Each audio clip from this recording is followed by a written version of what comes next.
deemed involuntary. Thank you very much, Minister. Is that agreed? Agreed. Agreed. So that moves then to call the Tánaiste, who will have 10 minutes to make an opening statement.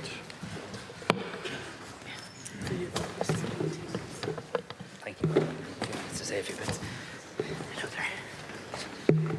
Just give me 1 second.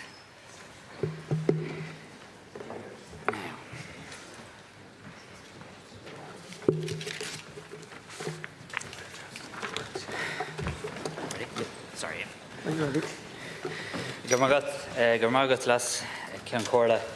I want to thank all members across this House for agreeing to the change in the Dáil schedule and indeed for facilitating this debate on the very concerning developments in relation to the global Samud Flotilla.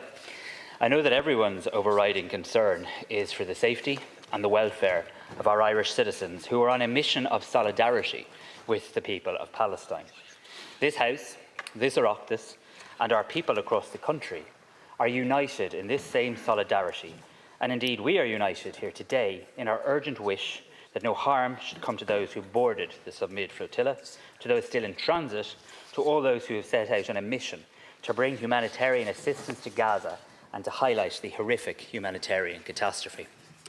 Firstly, Lascian, I want to inform the House of the latest developments. This morning, I convened and chaired a special consular coordination group within my department, which includes our consular director, the head of crisis planning, the Assistant Secretary-General for Citizen Services, and the Secretary-General of the Department of Foreign Affairs and Trade, to respond in real time to what is a fast-evolving situation off the coast of Gaza. The coordination group was joined by video link from our ambassador in Tel Aviv, who updated the group in relation to the current status of Irish citizens who have been detained. We now have confirmation that at least 14 of our own Irish citizens are among those intercepted and detained by Israel. There may be 2 other citizens whose presence is still being verified as I'm here now. Our ambassador in Tel Aviv has formally requested consular access to those Irish citizens. I was informed on the call that there are no reports of any injuries currently among our Irish citizens. I also wish to inform the House that my department has now established a dedicated point of contact for the families of those detained and on the flotilla, in addition to the broader contact point for those coordinating the flotilla activity more generally. Our embassy in Tel Aviv assures me it's well resourced to support our citizens, and we continue to monitor this. Our consular team in Dublin is also supporting our efforts on the ground in Israel. This morning I've instructed my officials to contact the non-resident Irish ambassador to Israel to register our strong condemnation of the actions of the Israeli authorities and to highlight our absolute expectation that the welfare of our citizens is protected in line with international law. I've also requested an urgent call with the EU High Representative for Foreign Affairs, Kaja Kallas, and indeed, shortly before coming into this House, I spoke again with my Spanish counterpart on how we try and take a coordinated European approach to ensuring the upholding of international law. As members will recall, Ireland signed a joint statement that recalls that any violation of international law and human rights of the participants in the flotilla, including attacks against the vessels in international waters or illegal detention, will lead to accountability. I want to assure the Dáil and the people of Ireland that this is our position. It remains our position today. International law matters. International law is the cornerstone of our foreign policy. International law must be upheld, and I will consider with counterparts how best to advance this in the time ahead. We will assess what options are available to us with other European countries to uphold international law and to seek accountability and to hold Israel to account. I will keep the House updated on these next steps. However, colleagues will understand, in the first instance, my absolute responsibility and priority, and that of government and of the Oireachtas, must be to ensure the welfare and well-being of our citizens. Officials from across my department, including those in our embassy in Israel, are actively engaged with the situation and are providing consular assistance to those affected. What I have been informed is likely to happen now is that all detainees will be transferred to the Ashdod port for processing, and from there likely to a detention facility south of Tel Aviv, where they will have access to medical teams. We do expect this to take quite a number of hours. This is the latest information we have available. It's my understanding that those who have been detained will be given the option to leave immediately, and if not, they will have a deportation hearing within 72 hours. That's how the Israeli system works. However, given the religious holiday of Yom Kippur, we expect that processing time could be somewhat impacted. Department officials are also in direct and ongoing contact with the designated point of contact for the flotilla. Let me be clear. These are Irish men and Irish women who sought to deliver aid, who acted on conscience and who now find themselves in uncertain and potentially dangerous circumstances. The inhumanity of a blockade that starves a people of hope and aid, and the inhumanity of seeing peaceful activists detained while simply seeking to relieve suffering. Government remains deeply and continuously engaged on this issue, and we will work across this House tirelessly to safeguard the welfare of our citizens. We remain in constant contact with our consular team on the ground.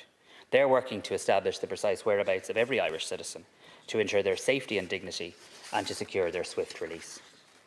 Our ambassador and officials in Tel Aviv have been active from the first reports of interception. I want to thank them, by the way, for their incredible work and diligence in a difficult circumstance. They've made clear Ireland's expectation that our citizens be treated fully in line with international law. I want to assure family and friends who are following events with understandable anxiety that you are not alone.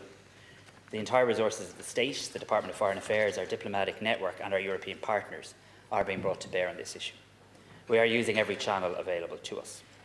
It is in times like these that the value of maintaining diplomatic relations, even when it may seem to cut against the grain of justice, is most clearly seen. We will speak directly and persistently to those who hold our citizens. We press our case in European and international fora, and we remind all parties that Ireland will never be silent when the safety of our people is at stake. We cannot be silent when humanity itself is at stake in Gaza. We will continue to insist calmly, firmly, but without equivocation, that those detained be released without harm, they are wrongfully detained, that humanitarian principles be upheld, and that the right to bring aid to desperate civilians not be criminalised. And we will speak out against the outrageous slurs against those on the flotilla, decent people who are doing their best to advance the cause of peace. Our solidarity today must also extend to the people of Gaza and the horrific man-made famine and genocide that is taking place there. Ireland has long championed the principles of peace, of justice and of international law. We will persist in calling for a massive and sustained flow of humanitarian aid, for an end to collective punishment and for the protection of civilians. But our first priority at this moment is clear and immediate: to safeguard the welfare and well-being of our citizens. And that's what we're doing, hour by hour, call by call, action by action. I know that this House, and I know the Irish people, stand united in that effort, united in compassion, united in determination, and united in hope that soon we will welcome our fellow citizens safely home, and that we will end the horrific humanitarian blockade and the genocide in Gaza. Thank you. Thank you, Tánaiste. Deputy O'Leary. I'll divide my time between some comments and some questions, and I might, I thank the Ceann officers for facilitating this debate. Vitally important that we address this here today on behalf of our colleagues, on behalf of the Irish citizens, on behalf of the citizens of the world. For the last number of years now, people have monitored and looked at the situation in Gaza in revulsion, in fear, in disgust. Genocide before our eyes, a war on civilians, a war on children like we have not seen in our lifetimes. For a brief period, though, yesterday and in the previous days, people looked towards Gaza, more particularly the flotilla, for a degree of hope. Hope that the flotilla might reach its destination, hope that it might be able to deliver its cargo, because we have to bear that in mind, it shouldn't be lost. Its cargo was aid, baby food, medical aid for a starving, beleaguered population, but also hope for what they said about humanity, the inspiration that those on the flotilla gave to people.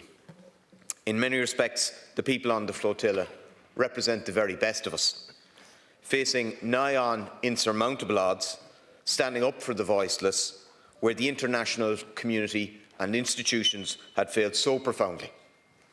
Unfortunately, between last night and the early hours of the morning, the flotilla was intercepted illegally in international waters by the Israelis. This includes Irish citizens, including our colleague Senator Chris Andrews.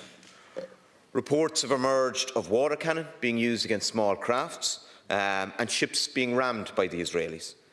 Given the horrors that they have been responsible for, unfortunately, that would be little surprise. Léirigh na daoine ar an flotilla chuid bha crógacht agus thug siad inspiráid do dhaoine ar fud an domhan a chur go an slad, a chur go an cinedhíthú agus éirí stoppachar leis an bach ar cúnamh ar bia ar ábhar sláinte. Tá iad ag impi go dúr for cúnamh dóibh láithreach.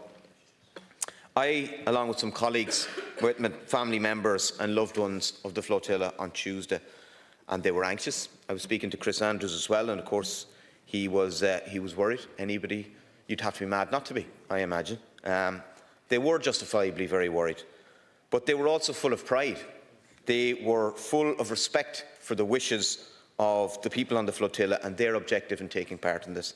Their feelings mirrored the determination of those in the flotilla, and they wouldn't be deterred, because they understood, as did those on the flotilla, that they did this because of what was happening in Gaza on a daily basis and an international community watching it happen. A genocide. A genocide. The most profound crime. Inhumanity. Barbarism. Barbarism of the highest order happening in front of our eyes, and the international community doing practically nothing. So their objective was to break the blockade, to break through. It is a noble and high-minded ideal, and I salute those Irish people, and indeed citizens of the world, who stepped in where states and institutions have failed so profoundly. But unfortunately the slaughter goes on. There were 73 or so killed yesterday alone in Gaza. And you and your government have a responsibility to act, both for our people on the flotilla and for the people of Palestine. Tánaiste, I want to move on to some questions. I and my leader, Mary Lou McDonald, have been in close contact with your department in recent hours. I appreciate the work of your department staff. You gave a bit of an account there in relation to what has been confirmed. It seems from what you're saying that not all Irish citizens have been accounted for. Can you confirm if the department has sight of the whereabouts of the 22, as I understand it, Irish citizens, if that's correct? And can you give an update on the current health and welfare of those citizens? Do we know if they're safe and well? Thank you very much. Thank you very much. I too spoke to Senator Andrews, indeed, at your request the other day, and have had kept in contact with him in recent days, and indeed had the opportunity to meet some of the families here in the Dáil. We had the all-party motion the other day, as did our head of consular services and our Minister for International Aid, Minister Neil Richmond. My understanding is that in the current flotilla, there are 16 Irish citizens. You are right about the number of 22. I was teasing through this, but there's a further flotilla to come. So the flotilla that has been intercepted, to the best of our knowledge, has 16 Irish citizens present on it. We have confirmation that 14 of them have been detained. We believe 16 of them have been detained, but we'll have, I just want to give the House very accurate information, but I expect all 16 have been detained. I have confirmation that 14 have been detained. Our ambassador, Sonia McGuinness, doing a very good job. She has already been in touch with the Israeli Foreign Ministry and has requested access, consular access to those citizens, and we're continuing to pursue that. Thank you, Tánaiste. In relation to those that are confirmed or even those that are expected to be detained, have you, the department, contacted the families, and do you have confirmation on when the department will have access, with their staff on the ground will have access to those who are detained illegally by the Israelis, and when they might have access to lawyers? Sorry, I forgot to specifically answer your question about injuries. We have no reports of any injuries of any Irish citizens, but I say at this time because I'm very conscious of the volatile and dangerous environment, but we have no information in relation to any injuries. Our head of consular services has been in regular contact with the point of coordination for the flotilla, as someone familiar to both of us, but we have also made a decision to put in place a dedicated contact point for families. That contact point is now in place, and I believe that contact is underway in relation to families. In relation to the exact time at which we expect to get access to our citizens, we don't yet have confirmation in relation to this. We're onto this constantly. Obviously, our citizens need to be brought ashore, and when our citizens are brought ashore, I can assure you the Irish ambassador to Israel has made it very clear that she'll expect a very urgent access to them, and I'm keeping a very direct interest in that myself. Tánaiste, I would urge you, I suppose, I think contact with the families is vitally important, and that has to be of the highest priority, and I would urge yourself, if there is any particular escalation or downturn, I suppose, maybe in the situation in relation to any, that you are the first to pick up the phone in relation to that. I think obviously the families, and I think people generally, will be concerned as to when these Irish citizens can return home. Do you have any sense in terms of timescale, what the process is likely to take, and when these citizens are likely to be returned home safely? Yeah, so the families, obviously the first priority are the Irish citizens who are detained, and the absolute priority alongside that is obviously keeping their families informed in terms of any information that we have, and working closely with the families and trying to keep the communications lines open. I've shared all of the information, will continue to share all of the information, as will my departments, that we have available. It is obviously an evolving situation. My understanding, having been briefed by our ambassador this morning again, is that once people are brought to a detention centre, they are afforded an opportunity to sign effectively a waiver form to waive their 3 days, which they have to be brought before an Israeli deportation court within 72 hours, is my understanding. They can sign a waiver form to basically waive that period and ask to leave Israel with immediate effect. I don't yet know the decision that our individual citizens will make in relation to that. But what I do know, obviously, is we will provide all consular advice and assistance to people in relation to that. So people will be afforded the opportunity to sign a waiver form, to say, I want to leave Israel immediately, or to go before a deportation court. And under Israeli law, my understanding is that's meant to happen within 72 hours. Tánaiste, in terms of, I suppose, the wider legal international picture, do you agree that what happened in terms of detaining people in international waters is a breach of international law? Yes, I do. And yes, I do. And I spoke with my Spanish counterpart in relation to this morning. I suppose that the full answer I should give is that we're determining all of the facts at the moment in an evolving situation. But I'm very clear that peace activists trying to highlight a humanitarian catastrophe and indeed bring aid to the people of Gaza were apprehended, detained by Israeli authorities. And I have said in my comments today, indeed I said it recently, I also said it in a statement that I issued with 14 other European countries in recent days, that we will consider all actions available under international law in terms of seeking, firstly, information and secondly, accountability for this action. But I have to say this, today shouldn't be a day about myself or anybody in the Irish government doing anything provocative. Today should be a day about trying to prioritise the well-being and safety of our citizens, and that is my first priority.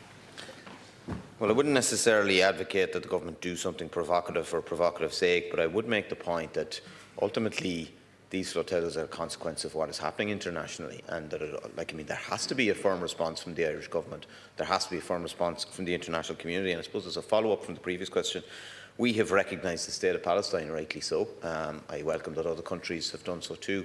That has to mean something in practical terms. Do you accept, Tánaiste, that even if these ships were not in international waters, that if they were in Palestinian waters, the Palestinian waters are sovereign?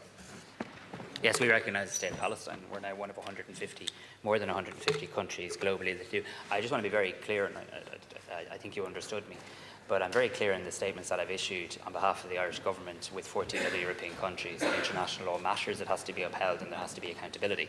I suppose what I'm saying very much mirrors what my Spanish counterpart said in recent hours. Indeed, I've discussed this with them. There is an important sequencing to this. When we find ourselves with Irish citizens detained abroad, priority number one has to be the welfare, the well-being of those citizens. But don't in any way, and I know you don't in any way anybody take that for saying that I don't believe that there should be accountability in the pursuit of this matter under international law. I do. Tánaiste, you will of course be aware that the subsequent flotilla is only 3 or 4 days away. And that contains further Irish citizens. It contains another colleague of ours, Deputy Barry Heenahan. And of course I think we're all concerned that the same thing will happen. So I suppose, Tánaiste, I think it's a reasonable question is what action is your department taking to prepare for this, but also what actions are going to be taken to ensure that the welfare of these Irish citizens and citizens, European citizens, international citizens, are safeguarded. If it is a breach of international law for these ships to be intercepted, if it's a breach of international law for them to be intercepted in Palestinian waters, what is the international community, including Ireland, going to do to ensure that that does not happen? And I also say, and I say this very respectfully, I'm very open to hearing suggestions from across this House and across all parliaments in relation to what actions they believe the Irish government should be taking that we're not. Because in recent days, people suggested that we join the Spanish ship, for example. And I don't say this to be in any way disrespectful for Spain, who are working very closely on it, but you saw last night the Spanish ship withdrew, the Spanish citizens were detained, and the Spanish citizens haven't been treated any differently or better or afforded any greater degree of protection than the Irish citizens as well. We will continue.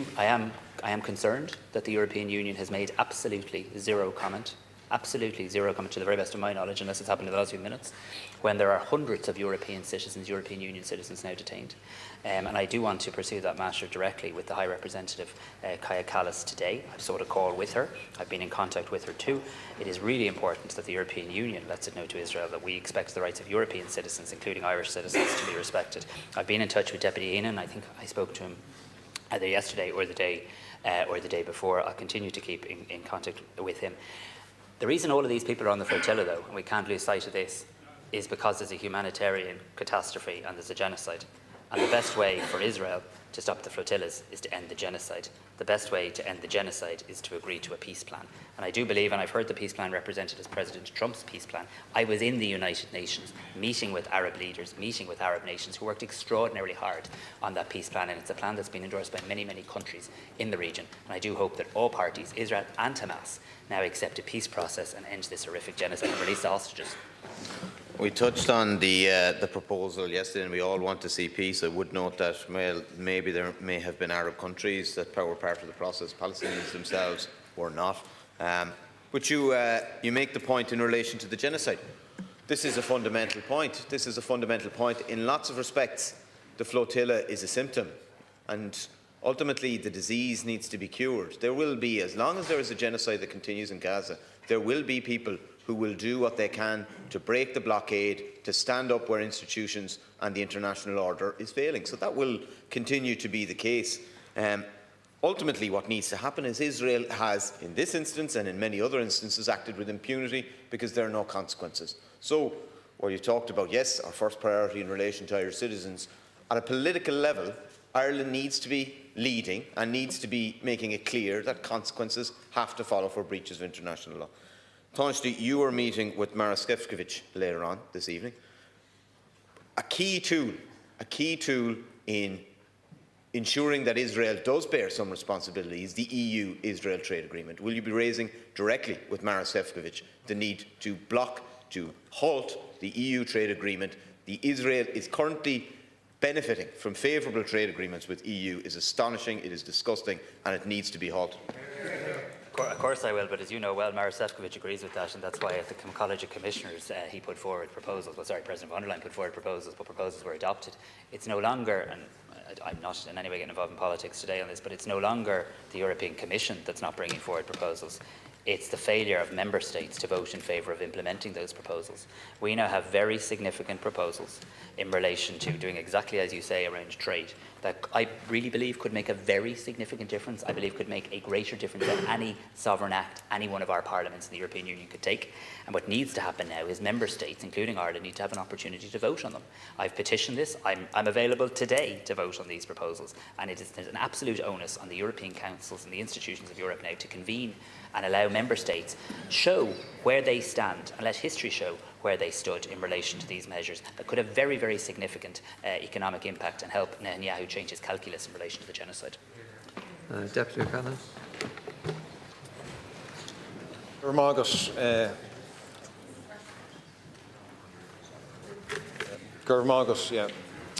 Lochlainn Corla. Tánaiste, firstly, I just want to condemn the attack at the synagogue in Manchester and express our solidarity with all those affected.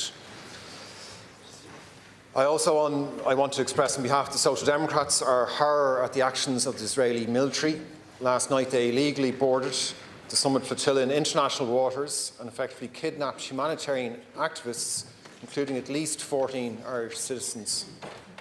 They took this action not because the flotilla posed a threat or because anyone on board was dangerous. They did this to stop humanitarian aid reaching a starving population in Gaza, population enduring a genocide being perpetrated by Israel, population who has been relentlessly and mercilessly abused, tortured and murdered for the last nearly 2 years. Tánaiste, Israeli forces did not just illegally board vessels in the flotilla, they aggressively targeted them, putting them in harm's way. According to reports, one vessel was deliberately rammed. The vessel's communications were jammed and passengers were ordered to throw their phones into the sea, all to ensure that peaceful humanitarian volunteers could not be contacted. This happened before they were rounded up, manhandled, detained and treated like criminals. Tánaiste, this government was asked to do something to support the flotilla. A simple request to send personnel to observe it, personnel to bear witness to what was being done, and to deter Israel from further action. But there was no action by the government, despite the fact that so many Irish citizens were being endangered by Israel, threatened by Israel for taking a stand against a brutal occupation, an apartheid state, and 24 months of genocide. Tánaiste, the Israeli government has acted with brutal impunity in Gaza for nearly 2 years. Virtually no sanctions have been imposed on them. While every day we hear reports of dozens of people in Gaza being killed or starved to death. Israel is so emboldened by this lack of sanction that they feel they can get away with anything, even kidnapping citizens from this country and dozens more from a humanitarian mission on the high seas. The question for this government is, what are you going to do about it? And to be honest, I'm not hearing from what you're saying that sufficient has been done. There are strong words of condemnation, certainly, and I support you in that, but nothing indicates that those strong words are being followed up with concrete actions. Tánaiste, I know that you are personally disgusted by what Israel is doing, and so are others in Cabinet and government backbench TDs, but what I can't understand is why these feelings of disgust and horror are not spurring you on to more concrete actions. I cannot understand why the government action in response to the citizens on humanitarian flotilla being threatened and now kidnapped hasn't been sufficiently strong. I can't understand why this government is slow-walking the Occupied Territories Bill. I can't understand why the Israeli Settlements Divestment Bill has not been enacted. I can't understand why munitions destined for Israel are being allowed to go through our Irish airspace. I can't understand why tens of millions of euro of dual-use products are still being exported to Israel.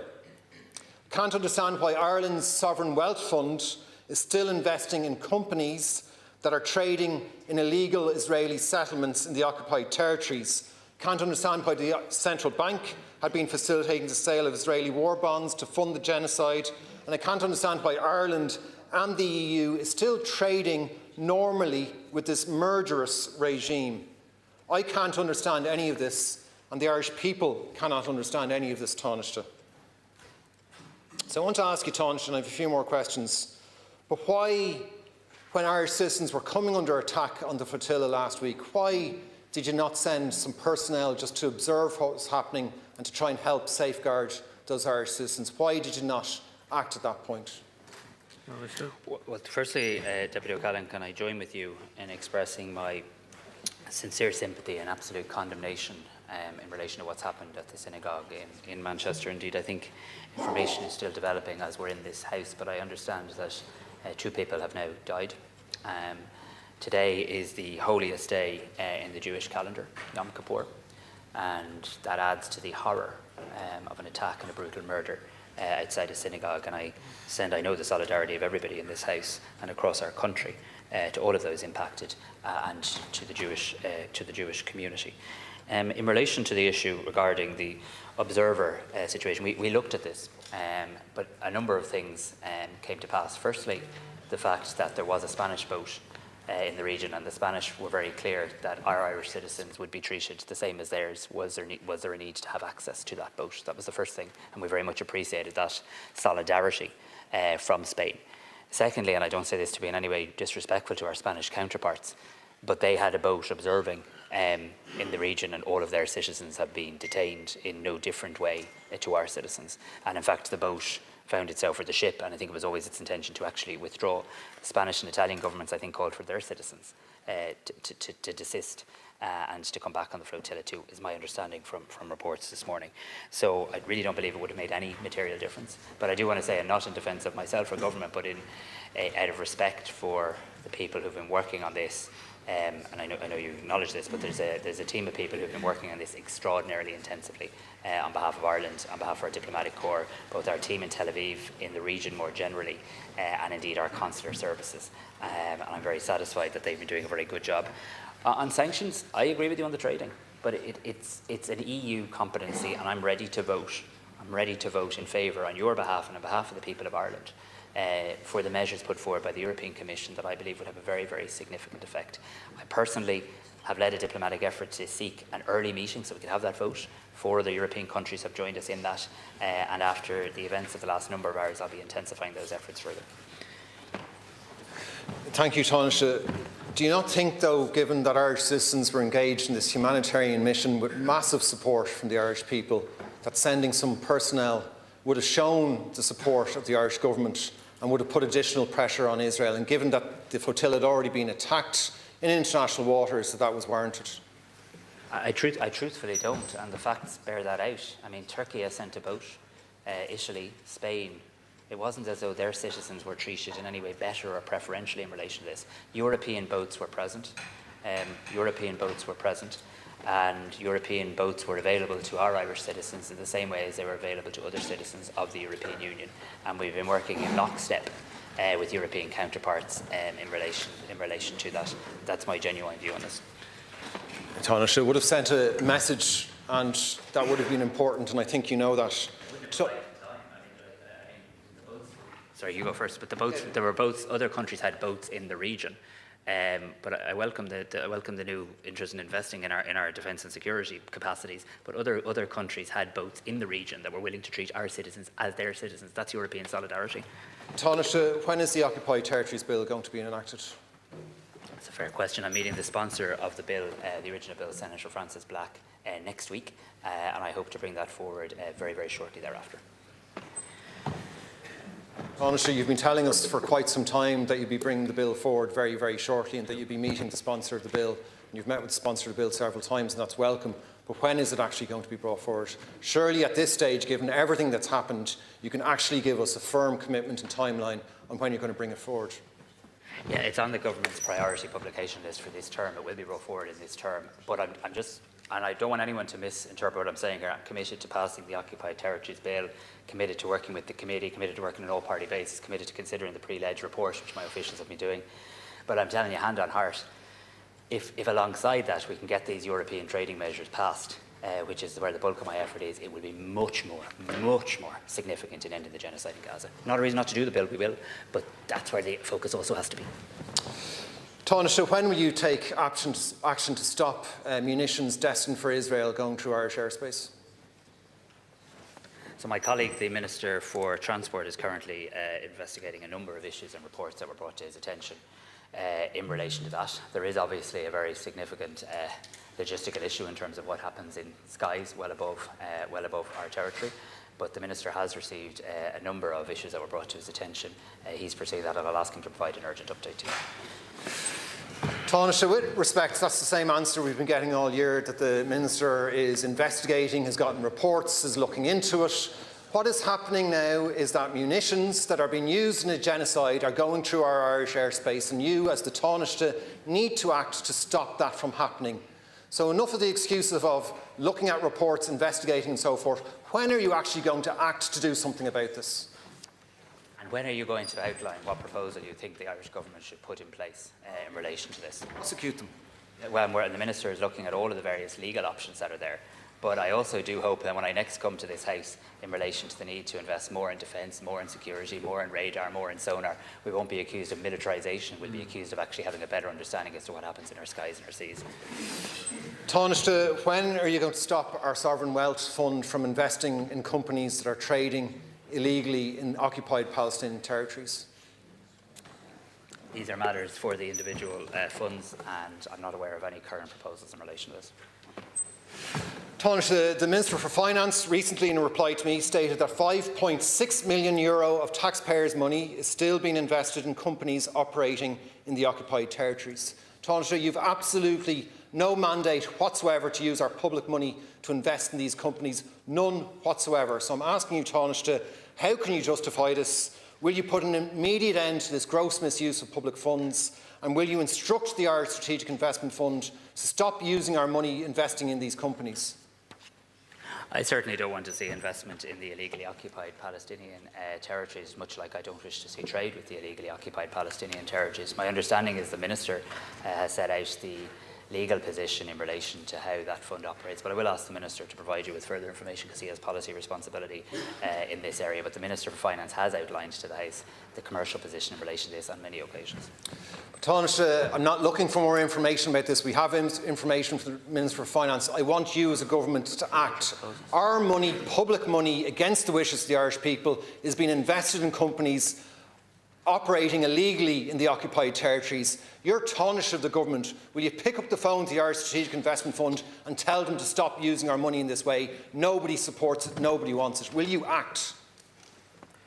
I think the Minister for Finance has outlined the position in relation to that. Of course, it is always open to the opposition to also bring forward policy proposals and legislative proposals in relation to these matters. You won't act. Well, you can bring forward a bill yourself. Sorry, please, order. I did allow you to stray into way beyond what the statements are about, but I'd ask members to stick with the stated purpose of these statements. Point of order. There's no point of order, Deputy. I just want to take the opportunity. I wasn't aware when I rose to my feet of the appalling attack on the Heaton Park synagogue, and just add our party's condemnation to an appalling attack on a holy day for the Jewish community. And if it emerges that the motive is anti-Semitism is a scourge that must be rejected by all, and our thoughts go to those affected. Okay. We move on then to the Independent and Party's Technical Group. I'm going to take 9 minutes, and Deputy Healy will take 3. Deputy Healy, is it? Yeah. Yeah, just to start by adding our condemnation on the attack on the synagogue in Britain. Horrendous. Tánaiste, we should be very clear about what we saw last night. Last night was an act of piracy in international waters. The Israeli Special Forces unit, Shayatet 13, surrounded 40-something flotilla boats, sprayed a whole number of them with heavy water cannons, rammed a number of small boats, and then boarded them with armed soldiers. These were boats that were in international waters, boats that were carrying baby formula, carrying food, carrying medicine to a people that are being deliberately starved and have famine imposed on them by Israel. And these people have been kidnapped. They haven't been detained, they've been kidnapped in international waters and are being taken against their will to Ashdod, probably. That's the usual spot. I was in here last night and watching the live feeds like millions of people around the world, and I felt, here in these pictures, you have the best of humanity on display. Ordinary people. I had the pleasure of spending 2 weeks with hundreds of them in Tunis. Extraordinary people in many ways, but ordinary people in terms of the lives they lead. Nurses, civil servants, senator, poet. People who are driven to do what they can, to put their lives on the line to try and stop a genocide. The best of humanity, combined with then the worst of humanity as these Israeli soldiers board in order to stop aid getting through to a starving population. It reminded me, I have to say, it was very similar to the experience we had in 2011 on the flotilla I participated in. Chris Andrews and many others were part of that. And I tell you, it's a terrifying experience for Israeli soldiers to board your boat. They're clearly hyped up, they've got big guns, they're pointing them at you, and you're highly aware that they've been told that you are Hamas terrorists or whatever else they've been told about you. And you have to remember, this is David and Goliath stuff.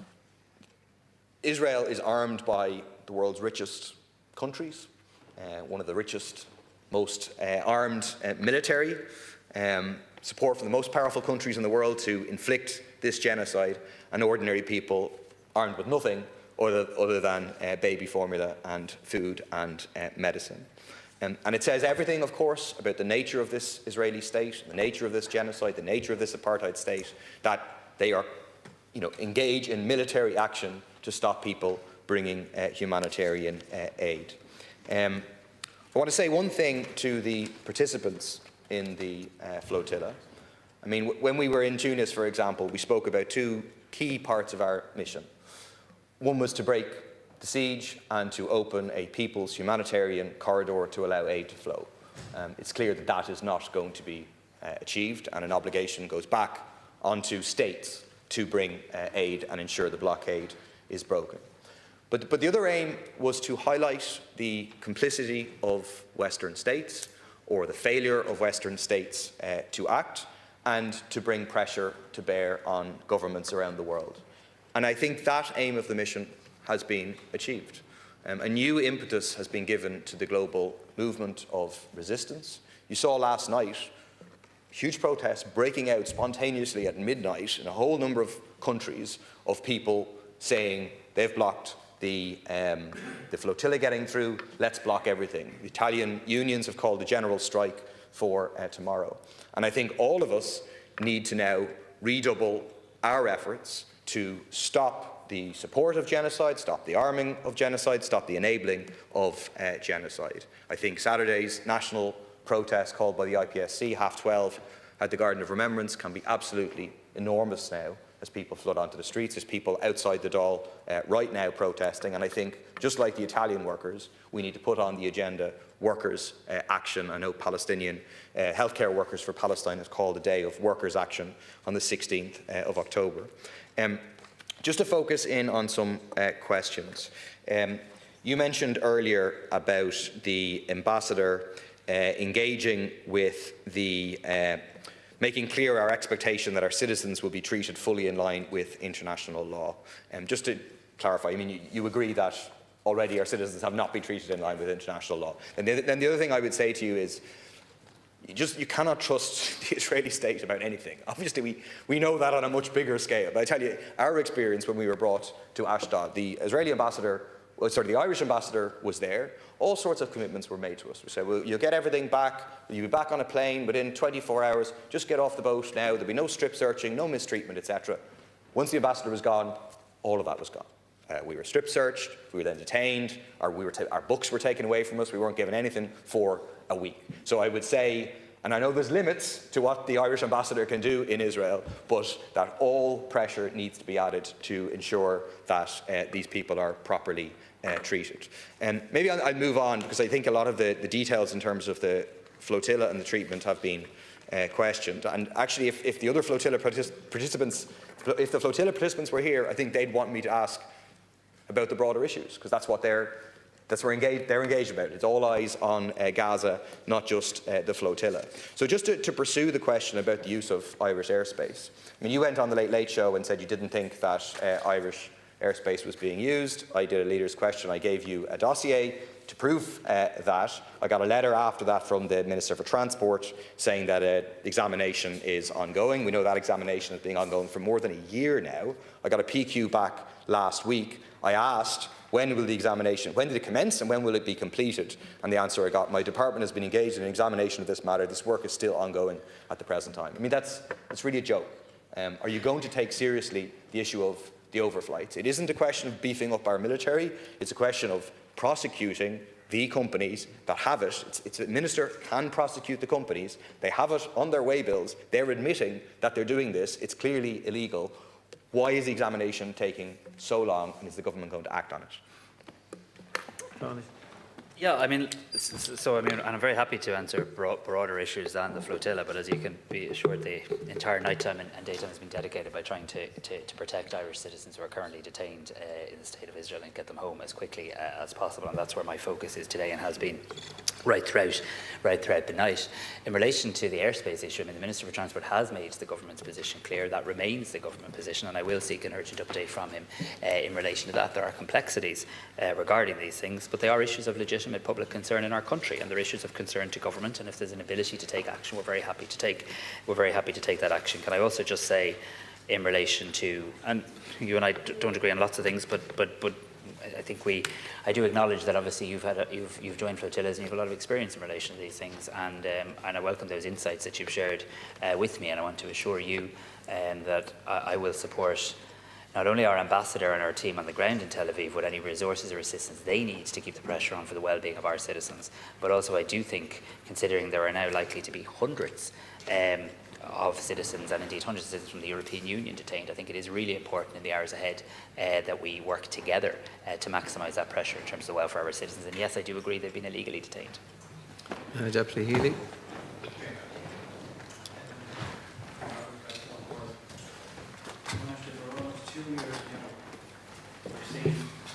The Israeli state deliberately attempting to exterminate the Palestinian people by bomb, bullet and starvation.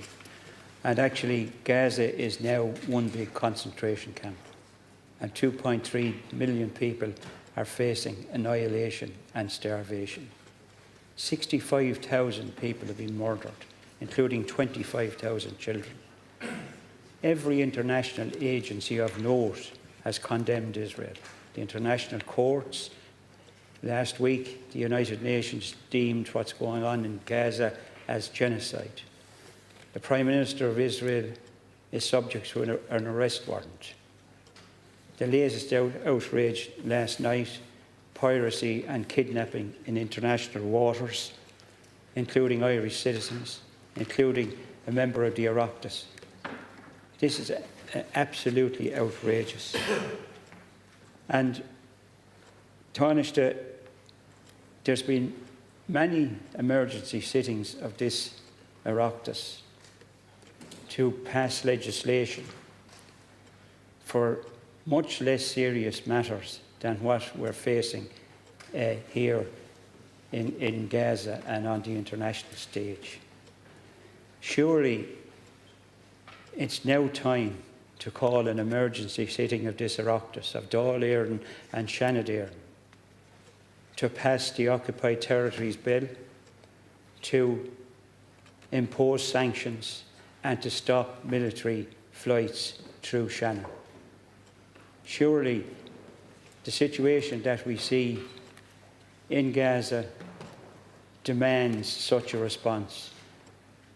This state, the Irish people, have a particular bond with the Palestinian people through our colonial past, through our famine, the Gurta Mór, and through our neutrality. And it's time, Tánaiste, now that your government called an emergency session of this Oireachtas to impose sanctions, to pass the Occupied Territories Bill and to stop military planes going through Shannon. Thank you.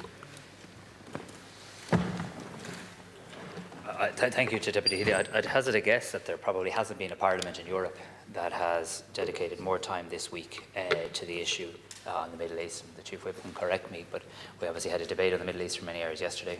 We've had the all-party motion and debate in relation to the flotilla. We've changed standing orders today in a very rare step to basically suspend normal leaders' questions in QPL to discuss the situation, and all of that's appropriate considering the gravity of the situation.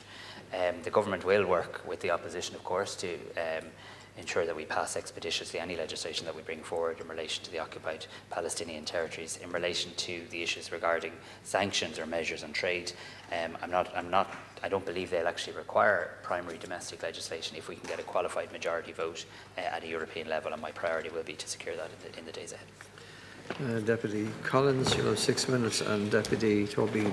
Thanks very much indeed, Lescan Corla and Tánaiste. I have both statements and questions, and I suppose to start with, I just spoke to Councillor Ger Curley, who's independent councillor.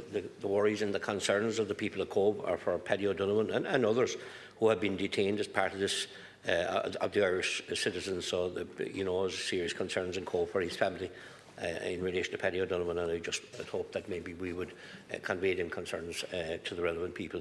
On Tuesday, during my contributions here in the Dáil on the flotilla, I said all of us in Independent Ireland Party publicly support the humanitarian nature of the global summit flotilla. All of us in the Independent Ireland Party call for safe and unhindered passage for all humanitarian aid vessels. All of us in Independent Ireland Party reaffirmed Ireland's unwavering commitment to international humanitarian law and the protection of civilians in conflict zones. Deputy Michael Fitzmaurice said yesterday evening, where is world order? Where is respect? And where are people coming together for peace? I want to speak plainly about the developments with the global flotilla.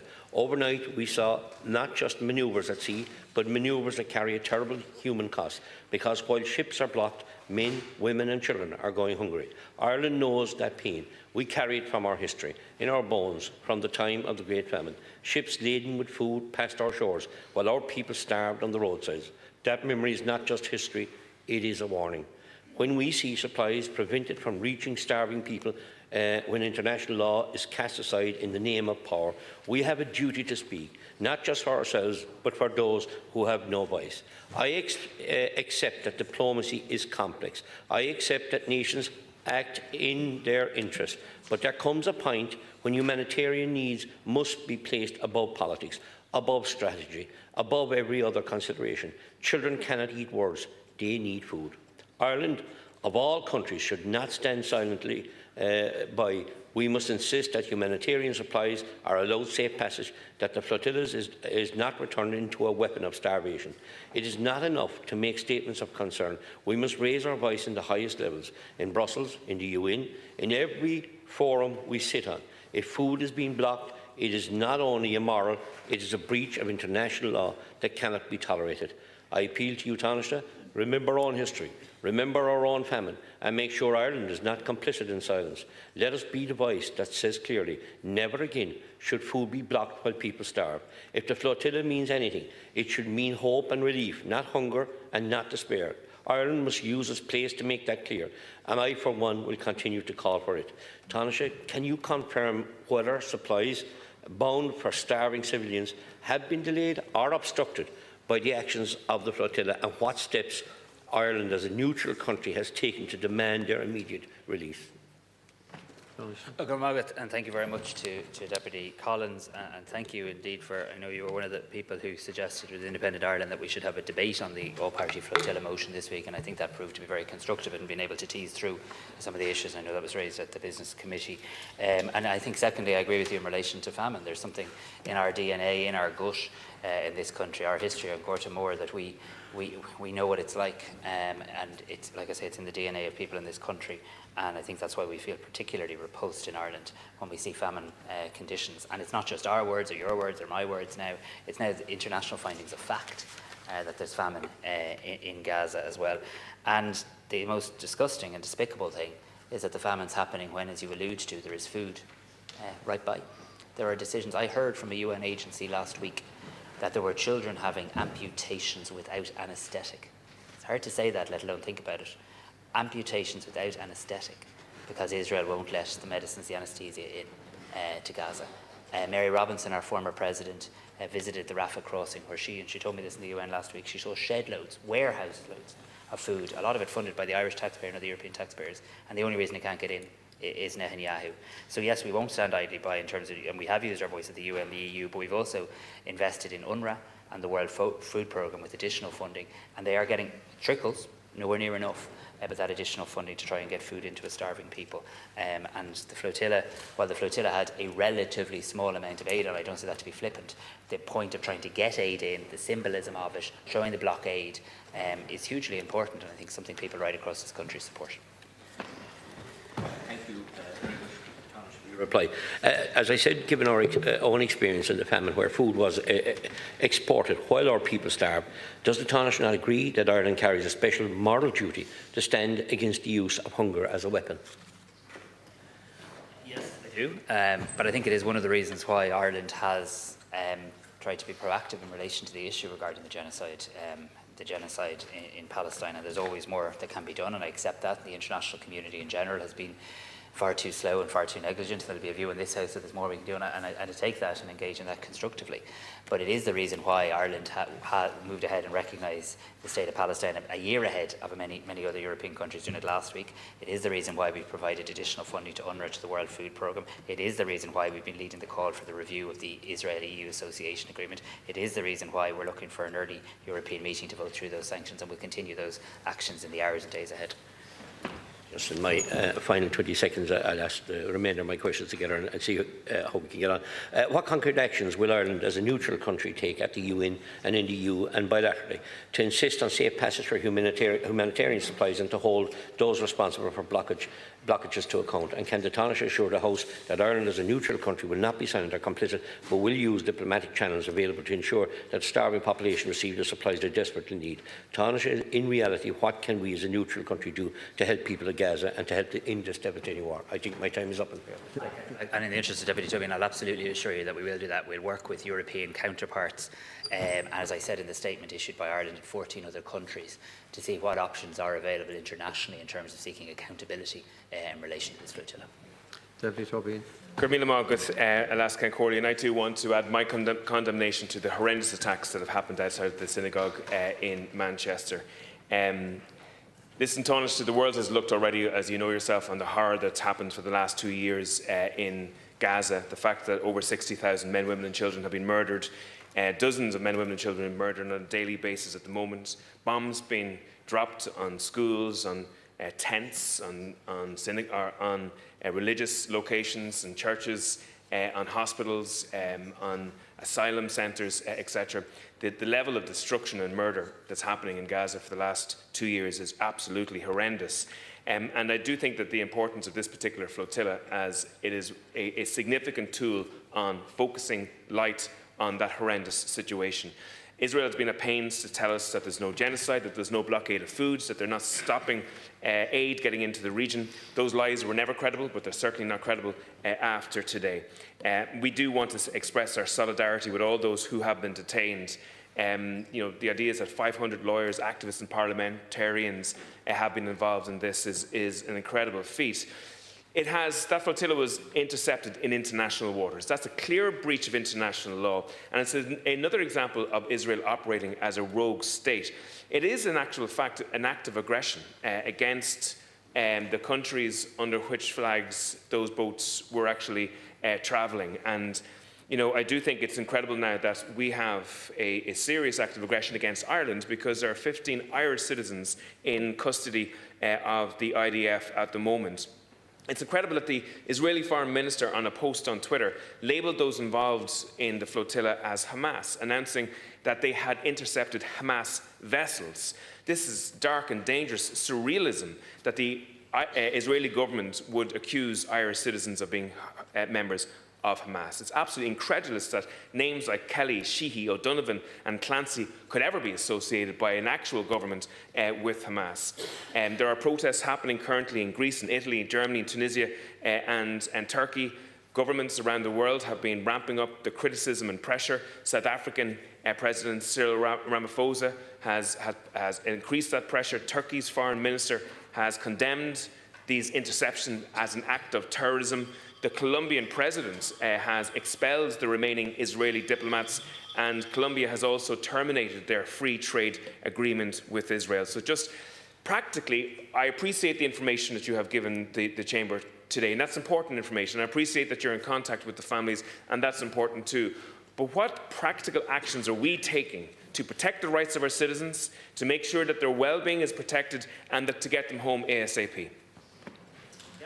Thanks very much. So firstly, can I just join with you in condemning the outrageous slurs on our citizens in relation to any reference to Hamas. Our Irish citizens are people in the pursuit of peace. In the pursuit of peace on a humanitarian mission to try and bring food and medicine to a starving population. And I agree with you in condemning that sort of horrific slur on our citizens that shouldn't be stood for. In relation to so two things. Firstly, my priority, and I appreciate what you said about the work of my department, but firstly, our priority today, tomorrow, in the period ahead, has to be the well-being of our citizens who are currently in detention in Israel. It has to be our priority. It always has to be the priority of the Department of Foreign Affairs when our citizens are detained wrongly abroad, and try and help and assist them and support their families. But what I have said, and I don't want to go further than this currently, but what I have said in the statements that I issued with 14 other countries is there does have to be accountability under international law for the actions that have been taken by Israel. And I have begun conversations with counterparts, and will have further conversations to detect, A, if there's an appetite, which I hope and believe there is, to consider how a number of countries could pursue this. And I will keep the House informed on this as I develop that policy, and as I engage further with government colleagues here in Ireland too. And a couple of questions. Will you give a date for the Occupied Territories Bill? Secondly, you mentioned about the complexities in relation to Israeli arms flights over Ireland, and there's a danger that people can hide behind complexities. But the Ditch has reported that the Irish state authorities in the last 2 months assisted FedEx flights flying through Irish territory as they illegally carried F-3 combat jet parts to an Israeli Defence Force airbase. Now, F-3 fighter jets dropped 900-kilogram bombs on Gaza. That is a significant issue, that we would have our defence forces and our territories being facilitating these flights happening. Now, if the Ditch can get to the heart of the contents of those flights, it is very hard to see that the Irish government can't actually put a stop to this, or at least use the current law. There is a law currently that says that munitions of war carried through Irish airspace without permission from transport is a criminal offence punishable by up to 3 years imprisonment. And my question to you is, we should be pulling every single lever in relation to making sure that we have an immediate response to actual events that are leading to the deaths of men, women and children in Gaza. But yet we're not seeing that immediacy. We're actually seeing prevarication in relation to actual steps that we could take now. I think we're out of time, but I'm happy to respond. So while there isn't a specific date for the bill, because it's obviously that's not how our legislative programme works, it is on the legislative programme for now, but I am eager to move it forward as quickly as possible. I'll meet with the sponsor of the bill, the original bill, next week, and then I'll revert to the House. And I can tell you we are open to considering all legal avenues that currently exist in relation to any wrongful use of Irish airspace, and Minister O'Brien has been pursuing that matter. Deputy Patrick. Corla, and first I want to, like others, acknowledge the horrific attack on a synagogue in Manchester. Send my deepest sympathies to those who, the families of the 2 deceased, I understand, and there's a number of other people injured. Horrific, and just to condemn outright what appears to have been a blatantly anti-Semitic attack on Yom Kippur. I also want to just acknowledge, Tánaiste, the importance that we have made time for this debate today. This is unprecedented. These circumstances are extraordinary as we see a rapidly evolving situation and a number of Irish citizens put at risk. And indeed, all of our thoughts and concerns are with those citizens on the Global Summit Flotilla, who have been part of a humanitarian mission, who have been enduring a great deal of intimidation from Israel over recent days, even before the awful events of last night. We were all following what was going on. We were watching the deployment of water cannon against them, the use of intimidating and frightening tactics by Israel against them, and then, of course, most recently and most dramatically last night, the detention, indeed illegal detention, abduction really, of 15, and we think, Irish citizens, Tánaiste. I think you said 15 or 16 Irish citizens, among them obviously our colleague in the Oireachtas, Senator Chris Andrews, my own constituency colleague, and I want to just send a particular message to Chris. We know that another member of the Oireachtas, Barry Heenan, I think, is in the broader flotilla, but there are a number of other Irish citizens who've also been abducted by Israel, and we had some of their families in this chamber just recently, and again, just to express our enormous sympathy and solidarity with the families who must be undergoing enormous distress and concern as they're watching, unable to watch actually what's going on, because there's been so little communication has been possible as a result of the Israeli action. And of course, on behalf of Labour, also just to condemn Israel for this latest flagrant breach of international law, intercepting a ship and a flotilla of ships whose only mission was to draw attention to the horrific genocide being perpetrated by Israel upon the people of Gaza, and whose only mission was to seek to bring aid to the civilians in Gaza who are enduring such unimaginable suffering. My colleague, Deputy Duncan Smith, will take on now the asking of questions to you, Tánaiste, and I know you have outlined the efforts that are being made at diplomatic level by our ambassador and by you and by our Department of Foreign Affairs at the highest level to secure the safety of our Irish citizens on the flotilla, and more broadly to secure an end to the horrific genocide in Gaza. And I think you've already articulated this, as have I. All of us hope that there will be a sustainable peace in Gaza. I think all of us have enormous concerns about the peace proposals that have been put forward, but certainly we want to see an end to the genocide, the bringing about of a sustainable ceasefire and a sustainable two-state solution for the people of Palestine. We've been watching with horror as over 60,000 civilians in Gaza have been killed under bombardment, under man-made famine. We've watched children being killed and maimed. We've watched medics. We've watched journalists being killed. A doctor interviewed this week speaking about the horror of standing by a small girl's bedside as she died from bombardment. Her entire family have been wiped out by a bombardment. So these are unimaginable horrors, and we have to do all we can. And I just want to finish before I hand to Duncan Smith, Tánaiste, by saying, again, we've always welcomed what the government has done. We recognise that the Irish government has been to the fore, along with our colleagues in the Spanish government, led by our socialist colleague Pedro Sanchez. They've been to the fore in calling out Israel and in standing in solidarity with Gaza. But we can and should do more, because we are a powerful voice on the international stage and a powerful voice for the people of Palestine. We do need to progress the Occupied Territories Bill with much greater speed and to cover both goods and services.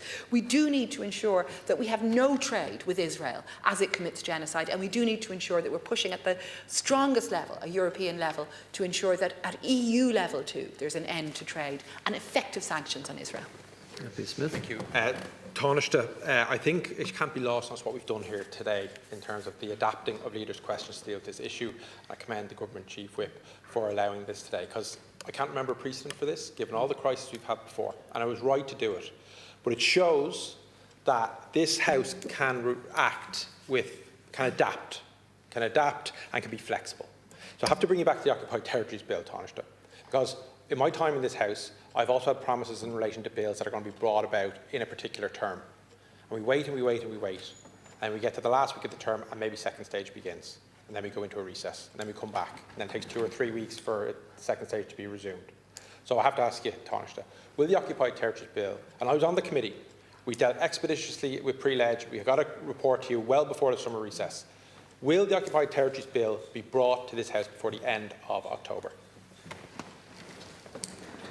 So can I firstly, and I'll answer the question, but can I firstly just say, because Deputy Patrick asked a question about the number of Irish citizens, so I just want to give the House the absolute best information I have. When I came into this House, we had confirmed 14 Irish citizens detained. I'm aware that there are 16 Irish citizens in total, but I believe one of them may be a dual citizen, so I think that might be where the 15-16 issue arises. I'm reluctant to give that commitment, Deputy, but not out of a lack of urgency around the Occupied Territories Bill. I'm just very conscious that the House goes into recess. I'm conscious that the budget week, and I'm conscious that it is now October. But I will work with opposition parties and opposition spokespeople to try and agree a timetable to advance this bill. I'm very happy to do that with the Government Chief Whip, because we do want to move this forward. You'd be confident that it'll be before the end of November? Yes. Yes, okay, so we have it before the end of November, okay. Well, at least that's something.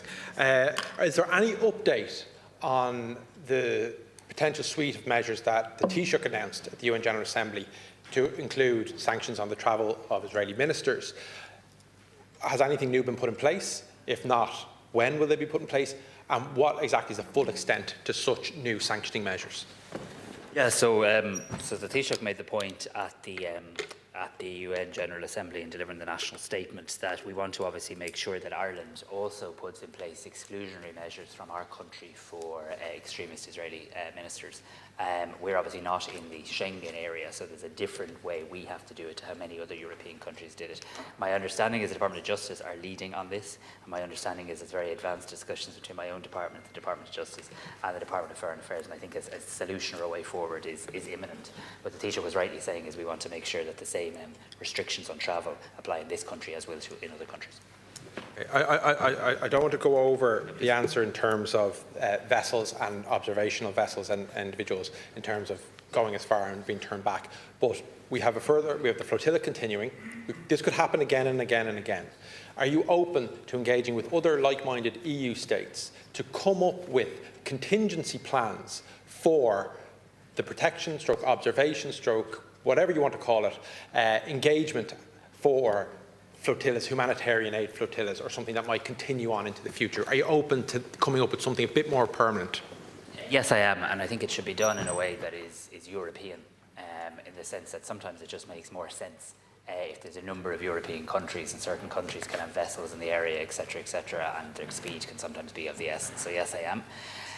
My understanding, and I don't wish to speak for other countries at all, but my understanding of the purpose of the presence of some of those vehicles was should the need for evacuation become real. So God forbid had something horrific happened in terms of the well-being of citizens, in terms of attacks on the likes of the vehicles, to have that evacuation capacity.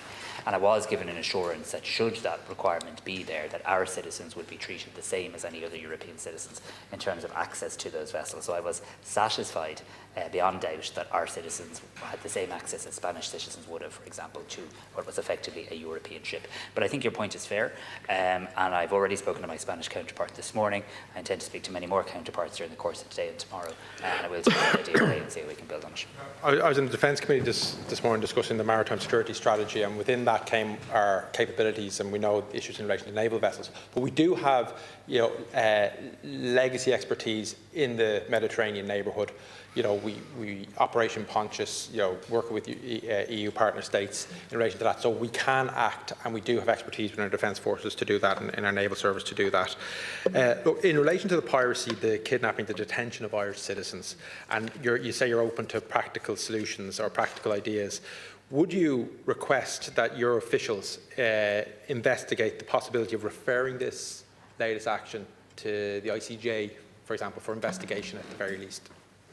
So as you can imagine, because this is a revolving situation, I haven't had a chance to discuss this with government colleagues and the likes, and I also want to take this sequentially. So step one, the well-being of our citizens, seeking the freedom of our citizens, seeking to get our citizens back home, and the very, very intensive work that my department and our individuals on the ground are undertaking in the here and now. I have said in the statement earlier this month, last month now, with the 14 other countries, that there should be accountability for any illegal actions taken against the flotilla, and I do very much value international law. So I'm already actively exploring with other European counterparts if there is an appetite for a number of European countries to seek accountability under international law in relation to this. I don't think it would be useful today for me to go further in relation to this, and I don't wish to engage in any sort of act of provocation. My priority in the here and now is the well-being and safety of our citizens, but I'm very happy to come back to the House and engage once I further develop my thoughts on that. Would it be fair to say that at least you and our government would have an appetite? It would be fair to say that I absolutely have an open mind and don't rule anything out at this stage. Look, in the spirit of the workers' voice in relation to this, we've seen the action in Italy, and we have Workers' Solidarity Day being called for as well in a couple of weeks. The Labour Party has the Occupying Power, Security and Handling of Settlement Goods bill. And I was asking, would you support, at least in principle, the idea that workers in this country who refuse to handle settlement goods, I've kept it at goods for this particular bill in the first instance, refuse to handle, store, carriage of settlement goods, that they would be protected under the Unfair Dismissals Act from handling goods from occupied territories? Look, I very much get what you're endeavouring to do here, and I say that in a constructive sense when I say get what you're trying to do here. You're trying to, I suppose, reflect the genuine concerns that people have across our country and the wish that everybody has to play every possible role they can in using every lever at their disposal. I'm not against the principle of that at all, but I haven't truthfully considered the bill or read the bill. It falls to the responsibility of my colleague, Minister Burke. But I will ask that the Minister engages with you on the purpose of the bill. And just finally, in relation to the transport of weapons through Irish airspace, we know these end up getting referred to, as Deputy Murphy said in his contribution earlier, into the Department of Transport investigations, kind of black hole. Minister Tánaiste, can you please commit to this House that you will, at the very, very least, and this is small, can you please ask the Department of Transport to expedite these investigations, to publish results, and to change and to improve how they conduct these investigations, because they are a matter of the utmost seriousness in terms of the integrity of our skies, the integrity of our airspace, and they cannot just go into that department, those investigations, and never seem to come out. Thank you. Yes, I will, and I'll talk to Minister O'Brien in relation to that too. That he would be, I think, interested and concerned by. It's been confirmed to me that the those Irish citizens detained have been denied access to lawyers. So the Adela, which is a legal firm, which is a civil society human rights organisation that represents people in these situations, have said Adela has received phone calls from participants reporting that immigration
provider now insists on charging €5.50 a month for paper bills for pensioners, a financial penalty for simply not being online.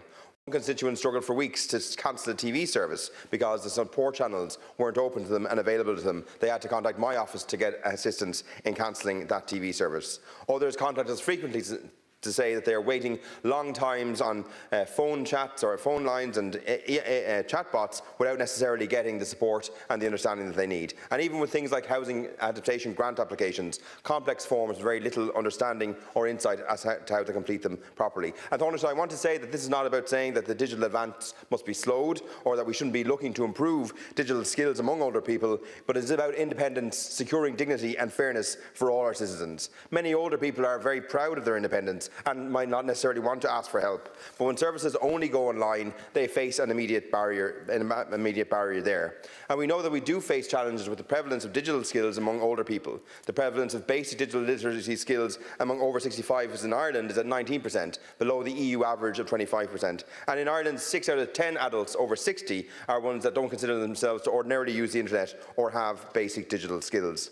Technology, Tánaiste, I'm sure you agree, should open doors, not necessarily close them, but we need to combine digital innovation with inclusive, respectful support. So by backing initiatives, for example, like Age Actions getting started, or loans